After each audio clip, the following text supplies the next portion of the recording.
Chers amis, bonjour. Je voudrais vous saluer par le shalom et vous présenter une nouvelle vidéo d'hébreu pour ceux qui ont envie d'aller plus loin. Et dans cette vidéo, nous allons voir des petites règles de grammaire, 9 très exactement.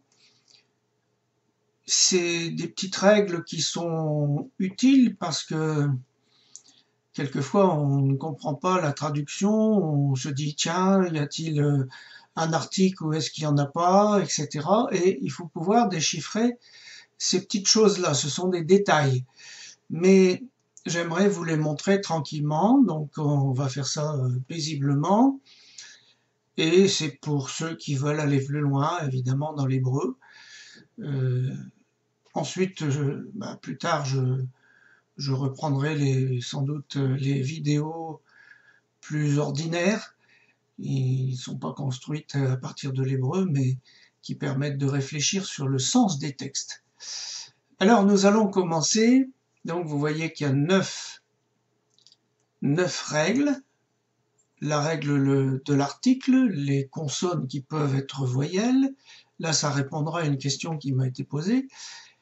Lorsque deux schémas se suivent, le complément d'objet direct, la règle du Begat Kefat, c'est un drôle de mot, mais je vous expliquerai, la règle des lettres gutturales, la règle des mots ségolés, le et de direction et les interrogations.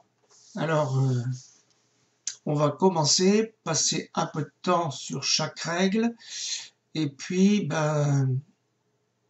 on y va, tranquillement, et soyez patients et faites bien attention aux détails, s'il vous plaît. Alors, la première règle concerne l'article. C'est vrai que l'article, c'est simple. En principe, l'article est construit avec un « he » et en dessous, vous avez un « patar ». Et dans la lettre qui suit, un « dagesh ». Je vous ai mis un exemple là, où on lit « ayom ». Vous voyez qu'il y a un « dagesh » dans le « yod ». Il y a bien le « patar » sous le « et ». Et yom veut dire jour. Donc nous avons là le jour. Seulement voilà. Il y a 5 lettres, dont 4 qui sont déclarées gutturales, 5 lettres qui ne prennent pas de dagesh, ou une en particulier qui peut en prendre, mais ça on le verra, d'une manière très rare. Donc vous avez le aleph, qui ne peut pas prendre de dagesh, le et, le chet, le ain et le resh. Et je vous signale que le resh, certainement, à une certaine époque, devait être considéré comme une lettre gutturale, et maintenant ça ne l'est plus. Alors, dans ce cas, évidemment, ça pose un problème pour l'article, parce que l'on n'a pas le dagesh dans la lettre qui suit si c'est une de ces 5-là. Et dans ce cas-là, eh bien, le patar qui est là sera changé en une voyelle plus longue. Et ce sera souvent le kamatz, mais ça peut être une autre voyelle plus longue. Par exemple, ici, vous voyez qu'il est écrit Aatonot, qui veut dire les ânesses. Et vous voyez que l'article, eh bien, c'est ce et avec un kamatz en dessous.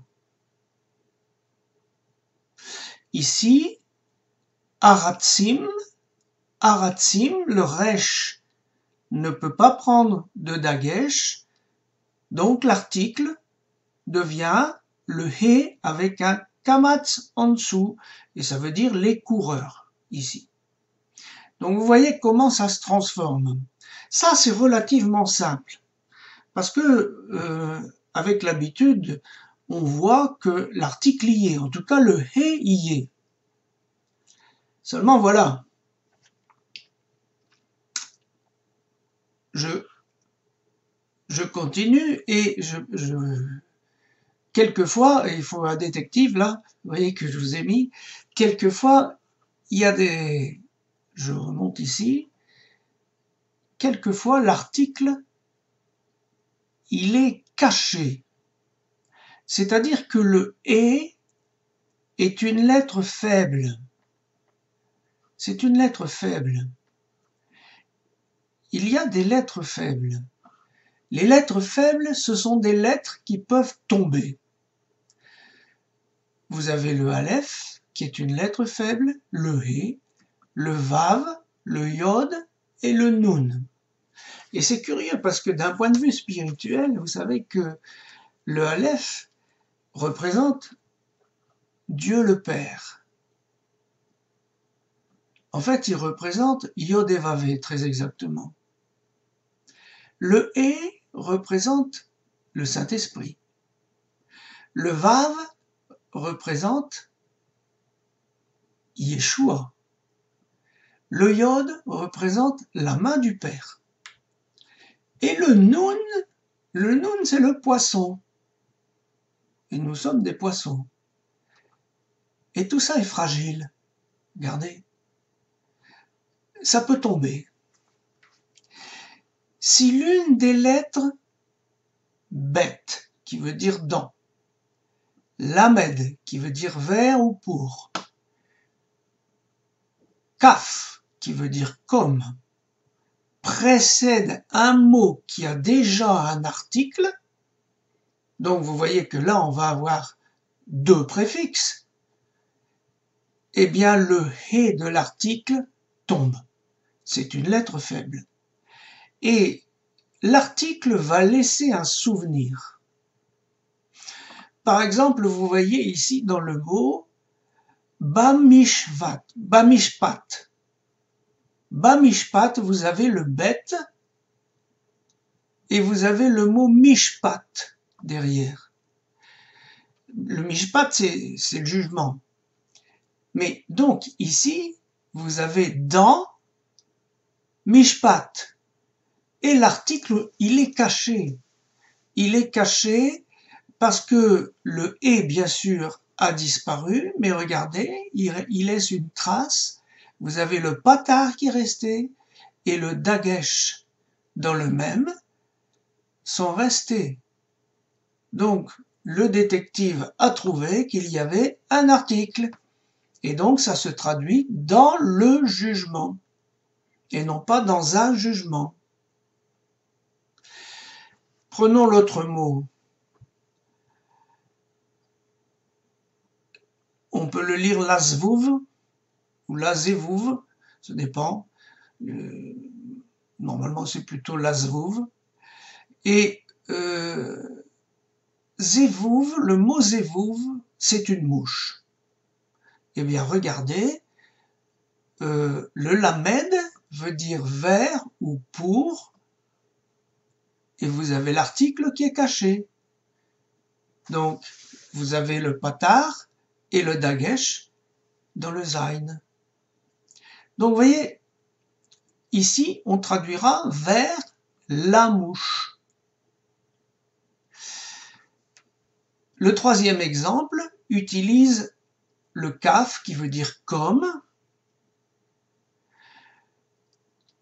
Kachaleg.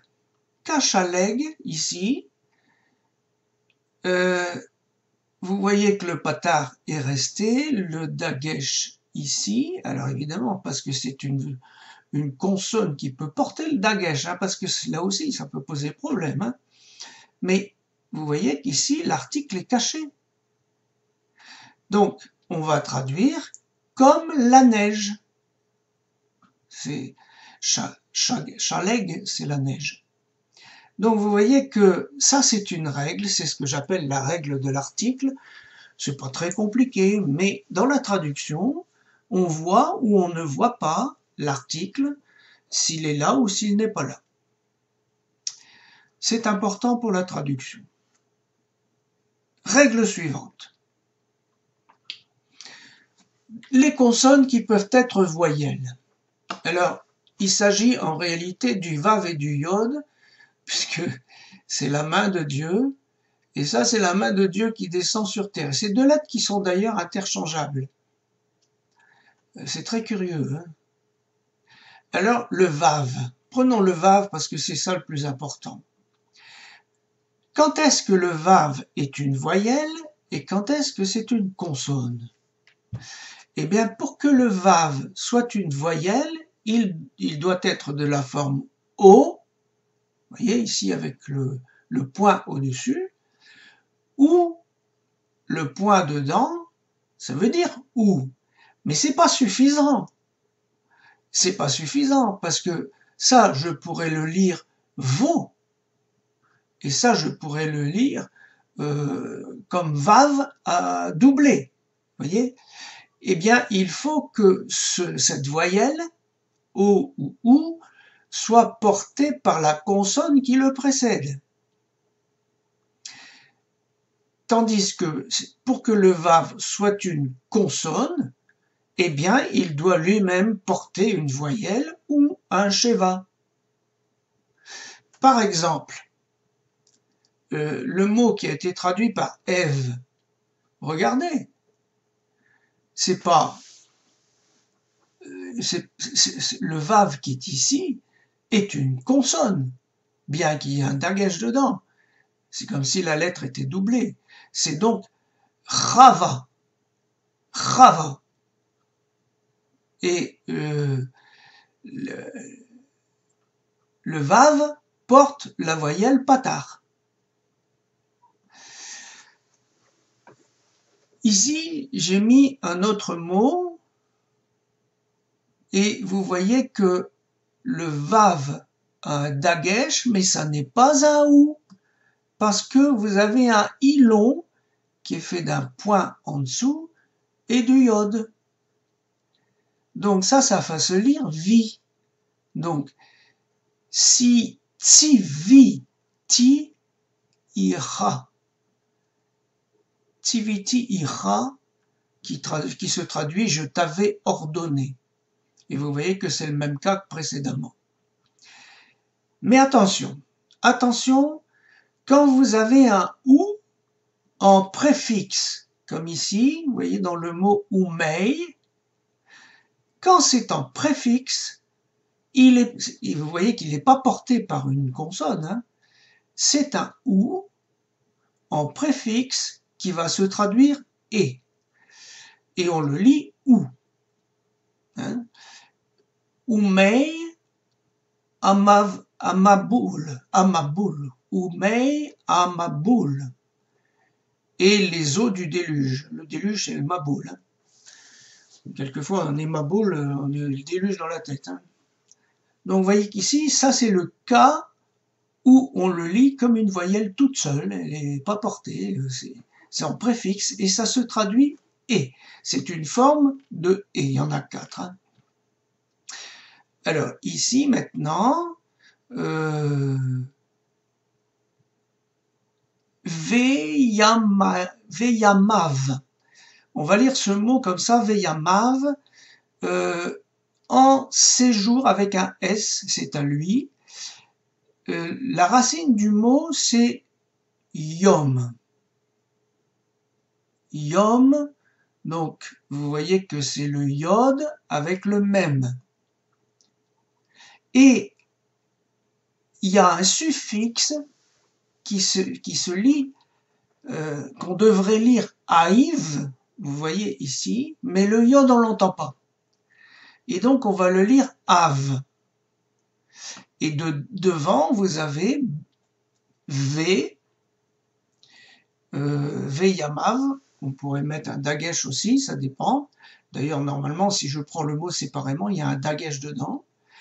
Mais ici c'est en séjour.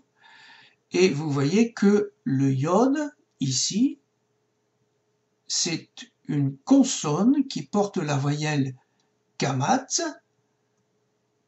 Et puis vous avez ici,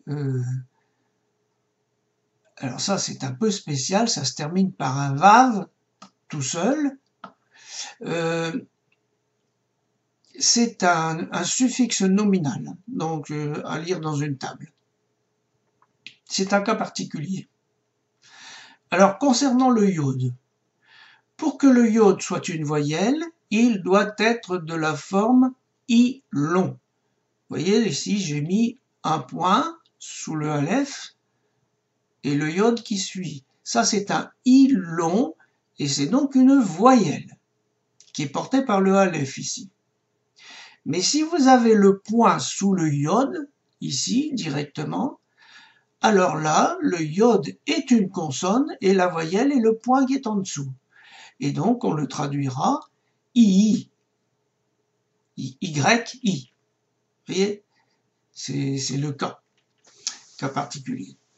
Voilà, ça c'est la deuxième règle. Passons à la troisième.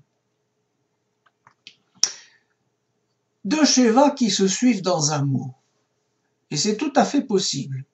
On peut très bien avoir deux sheva qui se suivent dans un mot à condition que le premier ferme une syllabe et que le suivant en ouvre une autre. C'est pas possible d'avoir deux sheva qui ouvrent ou qui ferment tous les deux. C'est pas possible. Il y aura une règle ici qui va nous aider à transformer le mot. Par exemple ici, si je prends Nirmechu. Nirmechu veut dire se sont émus. Vous voyez qu'il y a deux sheva qui se suivent. Et bien là, c'est valable. Parce que le premier ferme cette syllabe, nir, il ferme, et le deuxième ouvre, meru, meru, nir meru. Vous voyez, donc ici, ce sont deux sheva qui ne sont pas de la même nature, on a le droit. S'ils sont de la même nature, alors le premier se transforme en i. Prenons l'exemple du mot fruit qui se dit peri. Peri, il y a un dagesh dedans, vous voyez ici, c'est un fruit. Si je veux écrire pour un fruit, je vais mettre un lamed dedans, devant, et je devrais lire les peri. Mais ça n'existe pas parce que ce sont deux sheva de même nature. Donc c'est interdit. Et dans ce cas, le premier sheva deviendra un i et on écrira l'ifri. Et vous remarquerez que le dagesh dans le p est tombé à cause d'une autre règle qui s'appelle la règle du begat kefat. Mais ça, on va la voir après. Et donc ici, vous voyez, c'est l'ifri parce que c'était un sheva, deux sheva de même nature qui se suivaient. C'est tout simple, hein, petite règle, mais enfin, il faut les connaître. Quatrième règle, le complément d'objet direct. Ça, c'est très important. Le complément d'objet direct, on va le trouver partout, mais partout dans la Bible. Alors, c'est le mot « et », soit avec un ségol, soit avec un tséré, vous voyez, « et ». On entend le « et », hein, vous entendez bien, hein, « et ». C'est ce petit mot « et ». Remarquez que Yeshua nous a dit qu'il était l'alpha et l'oméga. Et comme il l'a dit en hébreu, très certainement, il a dit « je suis l'aleph et le tav ». Et bien, vous l'avez là. Donc, vous avez ici le complément d'objet direct. Et ce complément d'objet direct est intraduisible. Voilà, on ne le traduit pas. Il se dit « et ». Alors, mais faites attention, parce que le mot « et » peut aussi signifier « avec » ou « pioche », une pioche, ou un oyo. Oui. Alors, il faut savoir trouver si c'est un COD ou non. Qu'est-ce que c'est qu'un COD? Un COD, c'est un mot ou un groupe de mots qui se joint au verbe pour en compléter le sens. Et pour savoir ce que c'est que le COD, eh bien, on se pose les questions suivantes. Quoi ou qui? Par exemple, tu conduis un véhicule. Une petite phrase. Question, tu conduis quoi? Ben, je conduis un véhicule. Donc, le COD est un véhicule. Complément d'objet direct. C'est la réponse à la question quoi? Deuxième question, maman les a punis car ils se sont battus. Question, maman a puni qui? Et le COD, c'est les. Sans doute les enfants. Troisième petite phrase, papa a rangé son costume dans l'armoire. Question, papa a rangé quoi? Eh bien, le COD, c'est son costume. Alors, on va prendre un exemple typique dans la Bible qui est Genèse 4:1.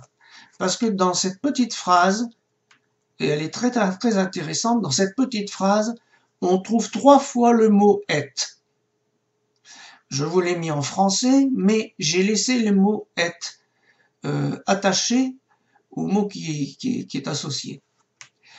Et Adam connut Ève, sa femme, et elle fut enceinte, et elle enfanta Caïn, et elle dit, j'ai acquis un homme, Adonai. Adonai, c'est Yod et Vav. Hein. Alors, question 1. Adam connut qui? Ben, il a connu Ève. Donc, le premier ici, c'est un COD, intraduisible. Question 2. Elle enfanta qui? Caïn. Donc, le deuxième est un COD. Question 3. Elle dit, j'ai acquis un homme avec qui, avec quoi? Il n'y a pas de réponse. Donc, le troisième ici veut dire avec. Et nous avons ici avec. C'est pas le COD. Alors je tiens à préciser une chose dans ce verset. C'est que en hébreu, il y a 2 façons de dire avec. La première façon, c'est le mot im. Et la deuxième façon, c'est le mot et que l'on voit ici.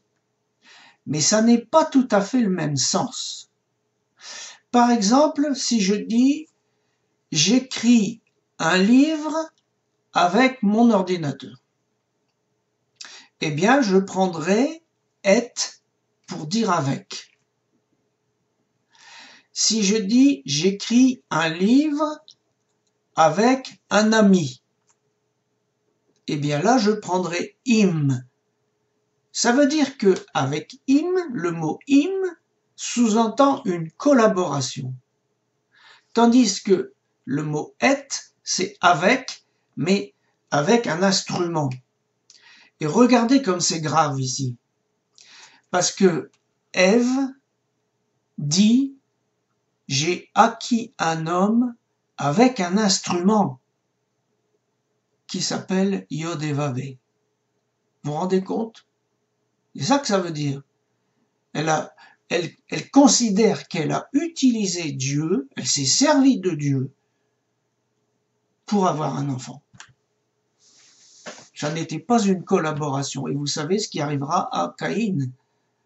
Il va disparaître. Voilà. D'ailleurs, je vous rappelle que ni Caïn ni son frère n'ont été appelés fils. Voilà. Donc ça, c'est la 4e petite règle. 5e règle. La règle dite du Begad Kefat. Pourquoi ce mot?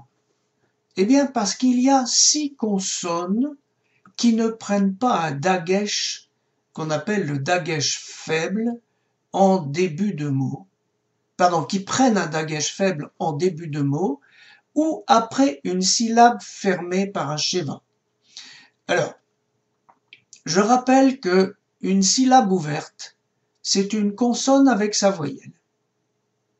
Une syllabe fermée, c'est une consonne avec sa voyelle, puis une consonne et un sheva qui ferme.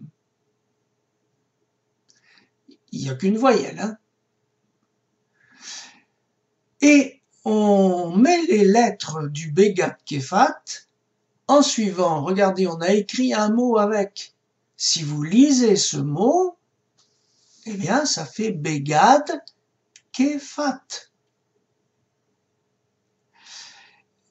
Ça veut dire que quand on est en début de mot,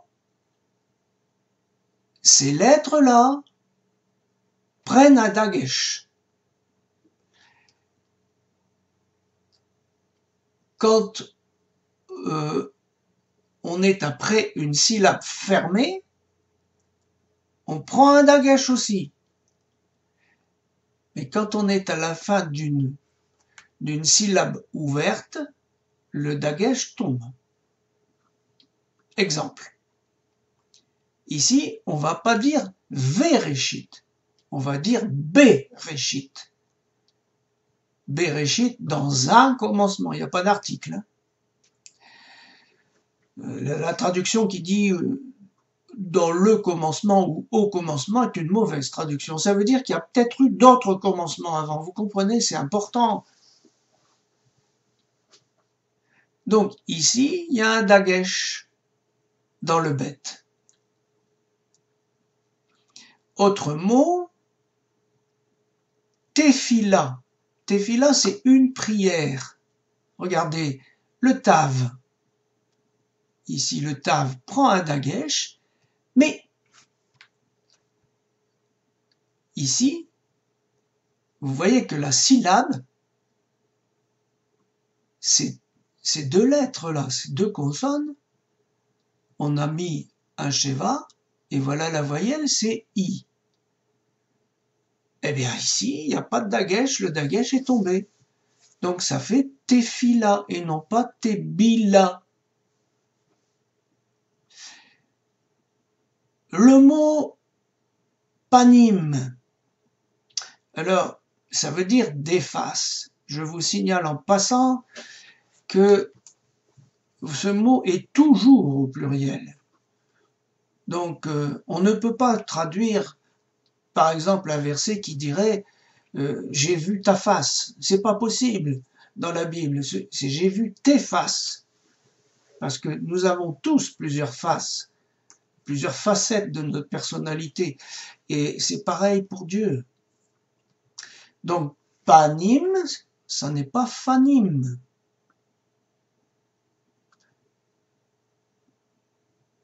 Qu'est-ce que c'est que ce mot que j'ai écrit? Ici, ça devrait être un yod. Je vous prie de m'excuser, je vais corriger. Le mot ce qu'on appelle Babel. Mais non, c'est pas possible. Ici, vous avez une syllabe, ba, qui est ouverte. Donc, le bet qui suit n'a pas de dagesh. Et on lira Bavel. Autre mot très important, qu'on trouve tout partout, le petit mot car. Mais ça se dit qui. Kol, qui veut dire tout. Gam, qui veut dire aussi. Vous voyez qu'il y a un dagesh. Bein, qui veut dire entre. Il y a un dagesh. Voilà, ça c'est la règle du Begat Kefat qui est à connaître pour bien comprendre ces petites histoires de dagesh et d'écriture des mots. La règle des lettres gutturales.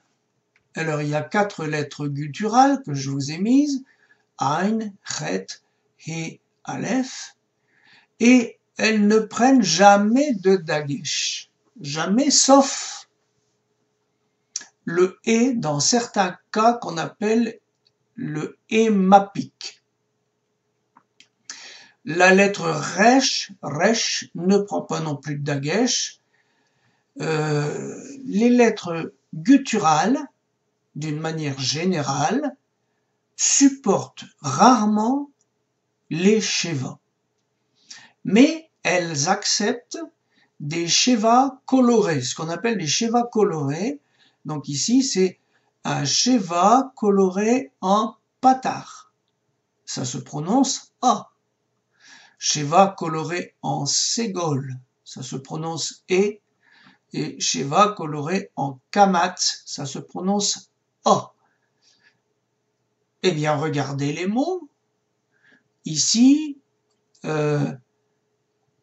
acharei, qui veut dire derrière, eh bien, vous voyez que sous le chet, je n'ai pas de sheva, j'ai un sheva coloré.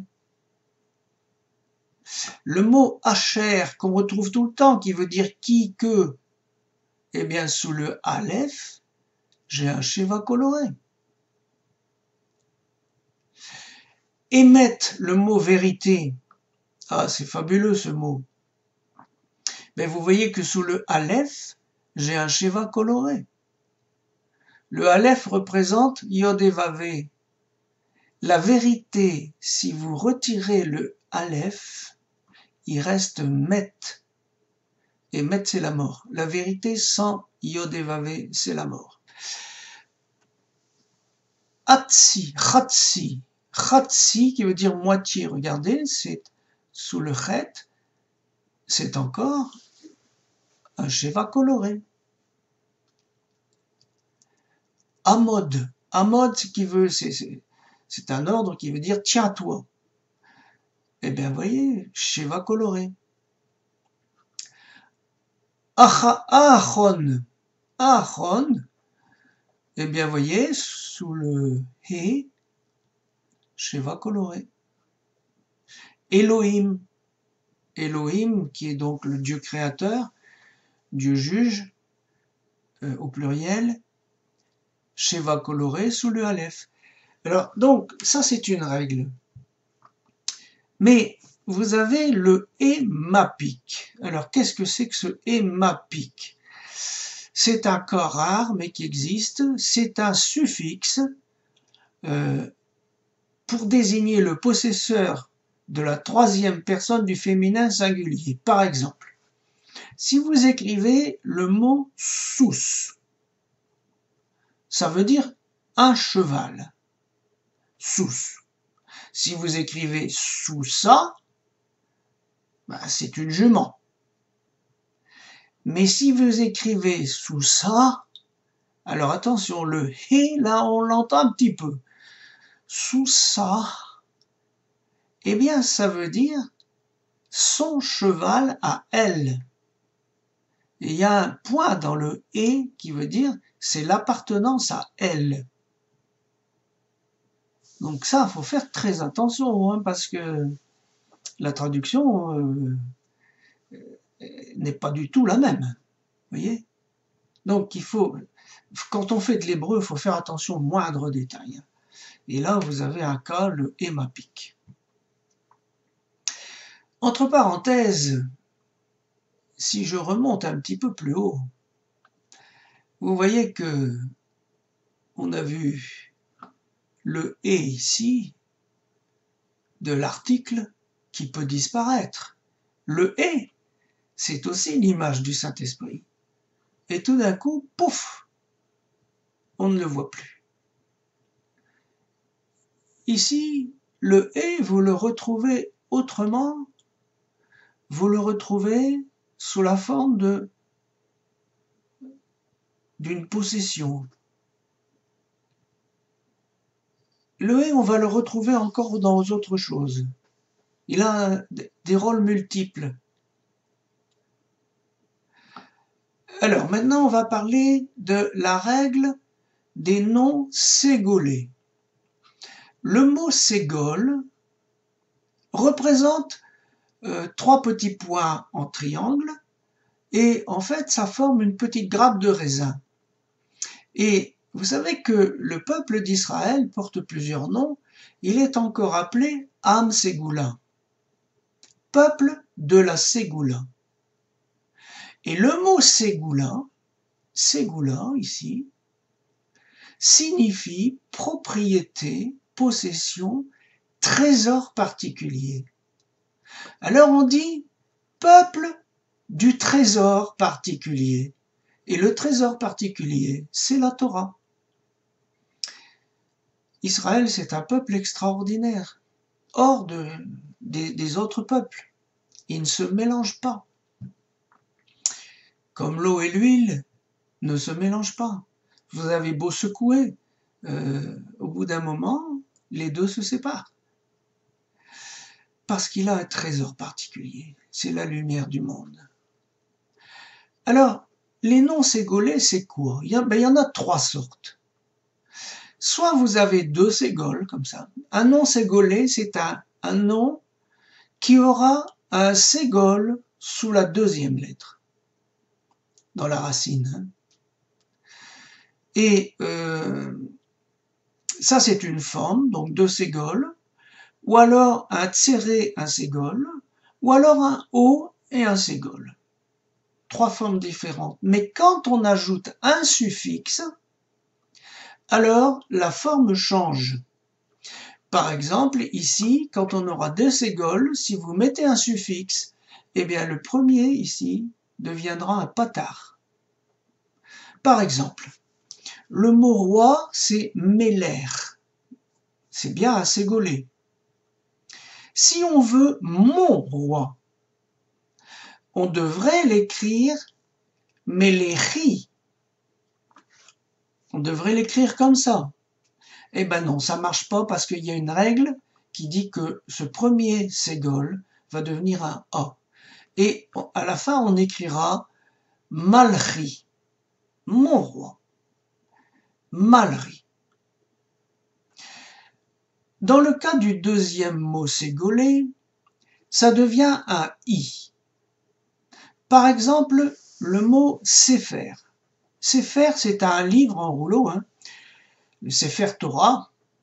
Si on veut écrire son livre, on n'écrira pas Sefero, mais on écrira Sifro. Sifro, le I, ça devient un I. D'accord? Enfin, quand c'est un O, ici, eh bien, ça devient un kamat. Par exemple, le mot sainteté se dit kodesh. Si on veut ta sainteté, donc on ajoute un suffixe, eh bien, on écrira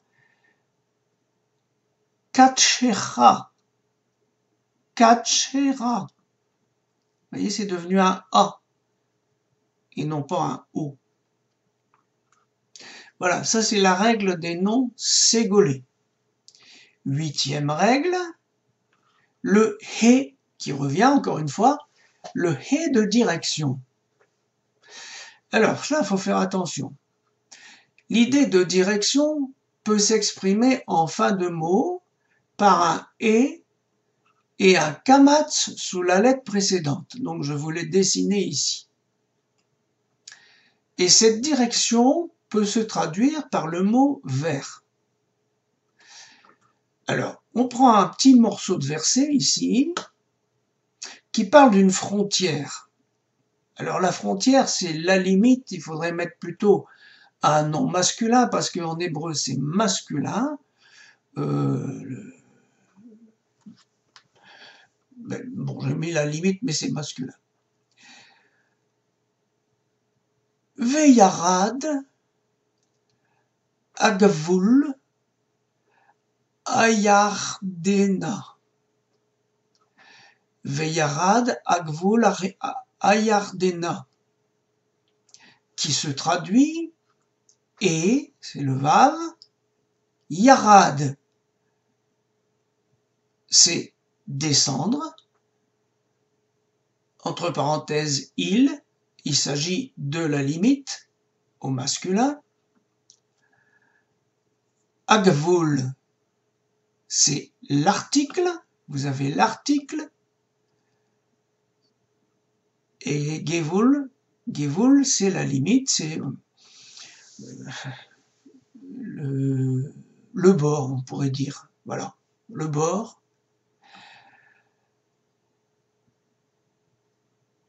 A Yardena. Regardez bien.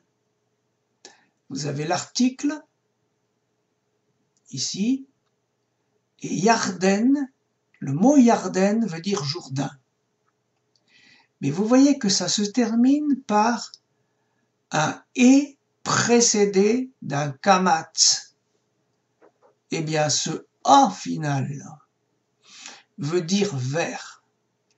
Et descendra le bord, qui est la frontière, vers le Jourdain. Vous voyez, ça c'est le « et » de direction. Alors, prenons des mots qui ont des « et » de direction, par exemple, Abaïta. Abaïta, vers la maison. Yerushalayma. Yerushalayim, vers Jérusalem. Timnata, vers Timna. Baïta Yosef. Baïta Yosef, c'est un mot construit. Alors, on dira vers la maison de Joseph. Attention, attention.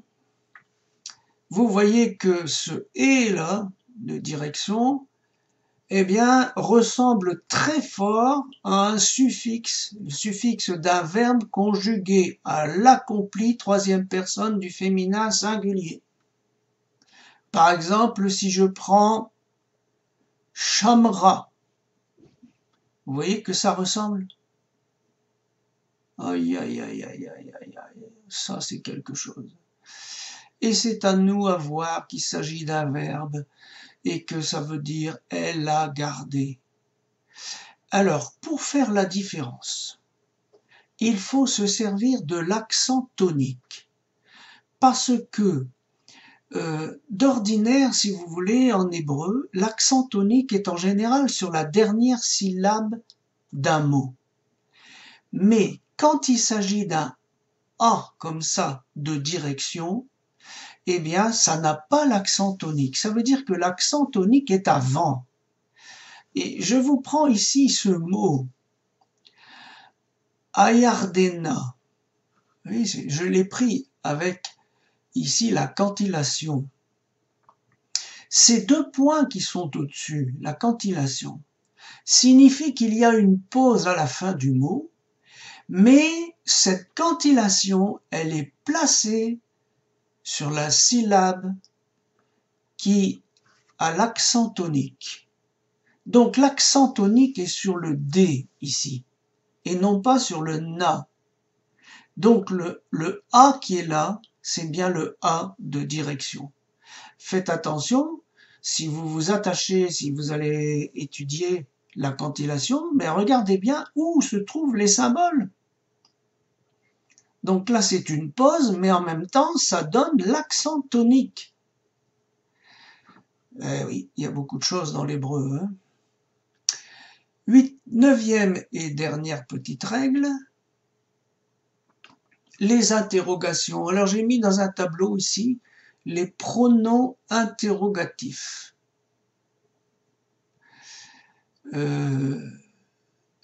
Donc il suffit de les lire.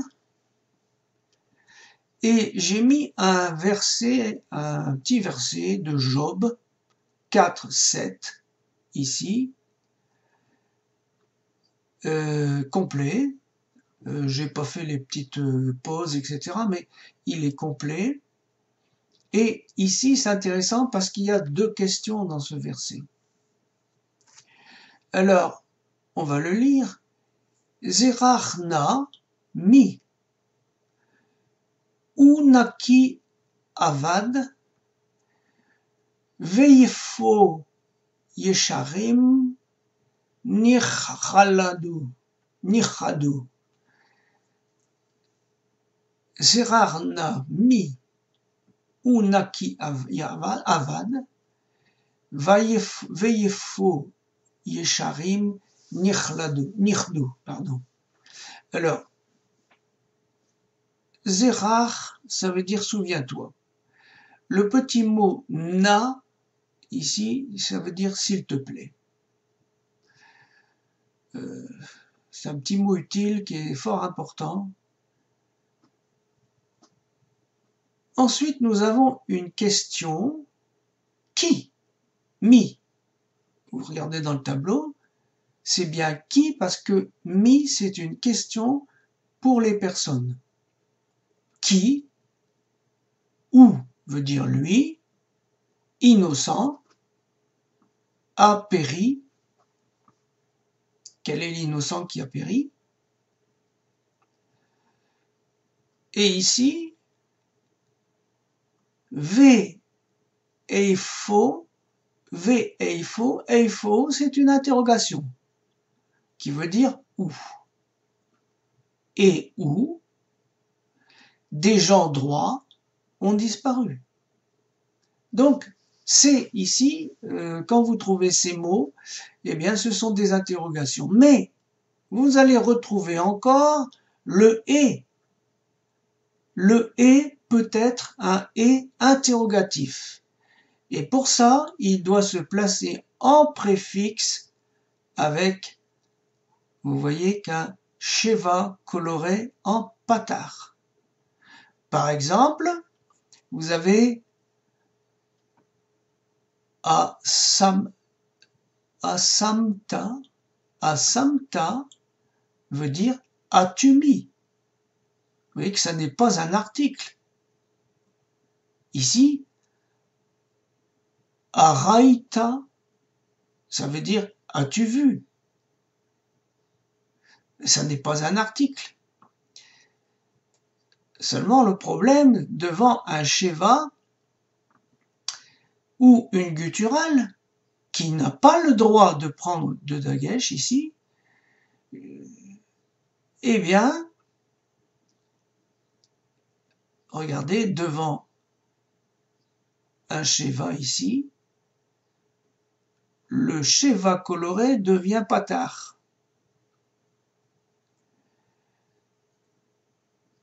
Aïratem. Aïratem veut dire connaissez-vous. Et vous voyez que ça n'est pas un article, parce que si c'était un article, il y aurait un dagesh dans le yod. Oh là là. Faut faire attention aux détails. Quand on a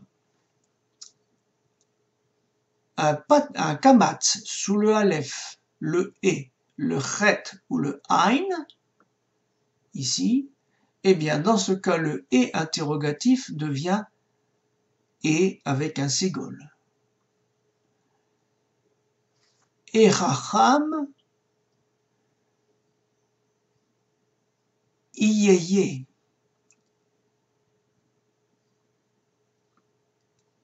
Sera-t-il sage? Ça ressemble fort à Yod et Vavé, hein. Mais attention, hein, il n'y a pas de vav ici. Ça, c'est le verbe être. Donc, sera-t-il sage? Et vous voyez qu'ici, devant le chet, avec un kamatz, eh bien, le et interrogatif est avec un ségol. Alors voilà, ce sont toutes des petites règles. Vous n'allez certainement pas retenir tout ça d'un coup, mais au moins, vous l'avez en vidéo, c'est aussi dans les livres, c'est un peu partout. Et vous voyez que il y a à méditer sur le « et » qui a beaucoup de rôles, qui est partout et qui intervient sans cesse. Voilà, que ne perdez pas courage, continuez à travailler l'hébreu, apprenez, et surtout si je peux vous donner un conseil, c'est de lire l'hébreu. Et notre professeur, Raïm Wiseman, nous conseille de lire 20 minutes d'hébreu tous les jours pour s'habituer à lire. Parce que vous voyez, on accroche sur les lettres. J'accroche sur les lettres encore. Et on apprend tous les jours, on est là pour apprendre. Vous savez, si on devait attendre d'être complètement parfait pour enseigner les autres, on n'apprendrait jamais. Et on apprend en enseignant. Voilà, je vous bénis, que le Seigneur vous encourage et que le shalom soit sur chacun d'entre vous. Amen ve amen.